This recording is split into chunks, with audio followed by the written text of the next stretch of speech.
Good morning, afternoon, or evening, whenever you're getting to watch Wayne at Grover's Corner.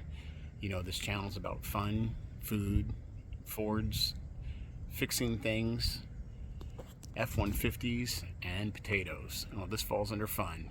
Life with an e-bike, my e-bike adventures. So, right now I'm trying to pick a helmet. There's so many options. There's different ratings. There's the 8776, there's the MIPS, there's DOT, there's full face, there's open face, there's just on the top of your head. I'm not even done choosing, but I want to show you where I am so far.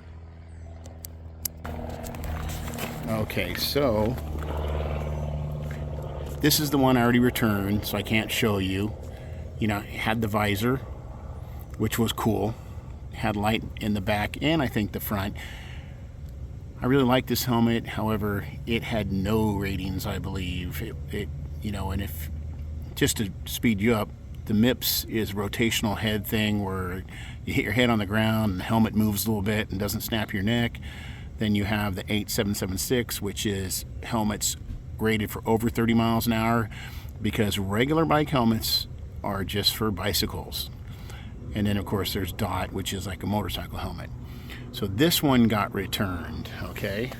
Now there's this one, and this guy was too small, or is too small, and he's got the visor inside, which, oh, I didn't even know there's a lever here.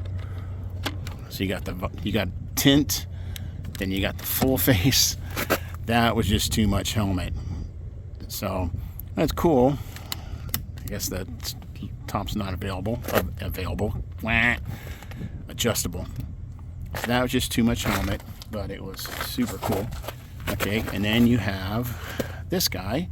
I like the light on the front and a light on the back that does different things, because it makes me feel good that people can, you know, your head is the highest thing on the bike and people are going to see you. But that was a veto. Okay, now comes my favorite one. This Fox. Oh, cool looking. Covers around your ear. I mean, this is so cool. However, they sent me a small, which turned out to be tiny, and there's nothing else available. I'd reorder that in a heartbeat. That would be my helmet. I don't know if it doesn't have the MIPS designation on the back. I don't know if it's got any ratings, but they don't have small, medium, or large. They are out of everything. So that, although super cool, can't get. All right, so here's one I'm keeping. It's the Burn. My wife really likes this. I know it looks more like a bicycle helmet, but it's got the MIPS, which I tried to tear off. It's got a light that at least you can have some helpful illumination.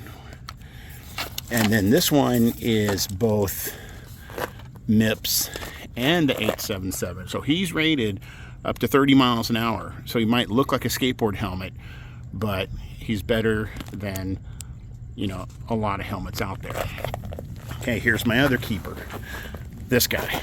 So I love the fact that he's got ear protection, or, you know, not ear protection, but comes down, more protection. He is MIPS, but he's not 877, which is 30 miles an hour. So you have more coverage, but it's just this unrated plastic. But he's super comfortable. I have to say, of all of these, the Burn was the most comfortable. And you know, there's the one I returned. There's that guy that was the same style, and this guy, but they were not nearly as comfortable as the Burn or this guy. So that's going to be probably my main helmet. And then you have the one from the 90s that I feel most secure in, which is when I was riding three-wheelers and four-wheelers in the 90s, my full-on, you know, DOT motocross helmet, which at the time, look at this. Look at this. I don't take off stickers unless something's wrong with me. It was a whopping, well, you know, $75 was probably a lot at the time. In any case, so I'm not even done. if I can get that helmet again in my size, I probably will. I do want a full face helmet at some point so that I just can feel super secure. Anyway, that's my helmet adventure so far in my e-bike life adventure. Please like and subscribe. I get so stoked when my subscription numbers go up. Later.